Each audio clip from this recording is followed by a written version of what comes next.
What's going on, guys? Back with another Madden 13 video. Please do me a favor, take a moment, hit the like button, as well as subscribe to my channel if you don't currently.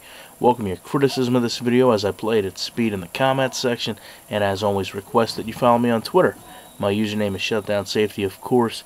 More gameplay from my online CCM with the Bills. I want to talk about a couple things. This is really going to relate to a video I just did about wide receiver and quarterback interactions, players standing still.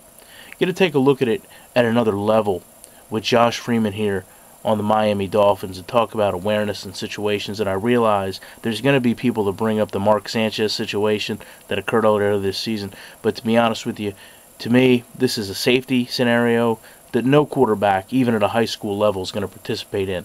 You see Freeman drops back, gets about a yard into the end zone here, and then begins to, rather than throw the ball away, step over in the pocket, come up, step out of the end zone, spin around, run into his own lineman, start to fall down, and then basically just falls in to Elvis Dumervil and gives himself a safety. And just to look at this from another angle, you know, these are things that are not going to be displayed in professional football. These are things that awareness should be able to rule out. Quarterback should understand he does not need to spend that much type of time and movement in the end zone and throw the ball away. Now, part of what compounds this issue is the defensive back and wide receiver mirroring. And I want you to keep in mind, you know, I'm playing defense here, but to me, this type of play is a little bit unrealistic in the fact that you're not going to see every defender get this well covered on a play, and certainly very rare unless you have a situation where a cornerback is going to jump a route, mirror the receiver this way. Over here we've got Patrick Peterson, Steve Breaston.